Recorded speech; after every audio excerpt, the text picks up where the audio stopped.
Hello and welcome to Grayline. My name is Brett Boyd. This is Joseph Kopser.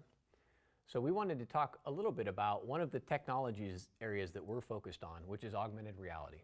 So again, our overall business here is to help organizations, this is both government and industry, identify these truly transformational developments amidst a sea of noise. And we think augmented reality is one of those. So augmented reality is essentially the layer where you can look through, right now it's glasses, it's potentially a headset, maybe a contact lens in the future, and you'd actually see digital information overlaid on the real world. That's different from virtual reality, which is headset entertainment, fully enclosed, you're in a virtual world. And while the majority of the venture capital investment right now is flowing into virtual reality, we actually see augmented reality as having the longer term broad impact here. And there are a couple of areas of that. So the first here is if you think about the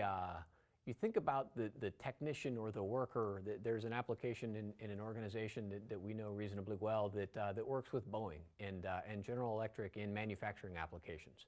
And so these are highly skilled, highly trained work jobs to work on engines and some of these complex areas here. And what augmented reality has done, again, in some of these very early applications, is allow, as opposed to having to send a master technician out to every complex repair job, they're able to send a mix of maybe a lower skilled or less well trained worker, but then supported by the master technician who's able to sit and help 4 or 5 different workers work on different complex projects at the same time, which is kind of an interesting comment on labor and work and those types of functionality. You could also see augmented reality applications, again, on the industry side in terms of the consumer retail experience. You know, instead of going to a big showroom at IKEA or at a store like this, maybe I look around my house and I actually see some of their products overlaid against where I would put them, which facilitates the buying decision. You can extrapolate that to essentially every retail experience as we think about this. You've also got some applications around just the software and the general application layer. Again, so if I look at you and next to you I see your LinkedIn profile, if I'm curious who you are, or your Twitter feed, or your criminal record, or any other number of elements of information here. So again, just as the Internet of Things is bringing digital information out of the real world into the digital, we see augmented reality as bringing digital information into the real world, which again, we think is going to be important and is something that we're really focused on.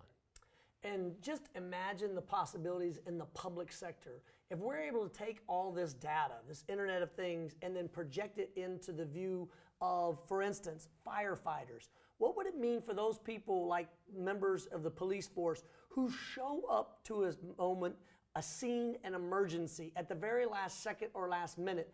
Imagine a firefighter who has the ability, as they rush into a building, to see not only all the schematics of the building, to know where everything is, regardless if they've ever rehearsed that building, the blueprint, the floor pans, the natural gas pipelines, the electrical lines, but also, if you could imagine, because we all sleep with our phones next to us, to be able to have phones be able to be tied into this such that we would know how many people approximately are in the building at any one time.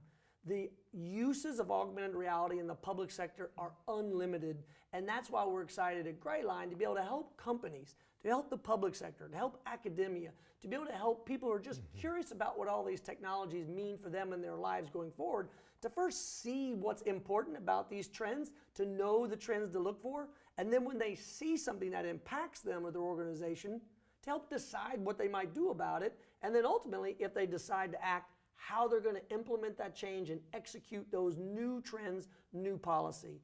These catalysts are changing fast, more rapidly than they have in the past, and we want to make sure you and your organization are prepared for it. So please tune in to more Grayline videos on other subjects.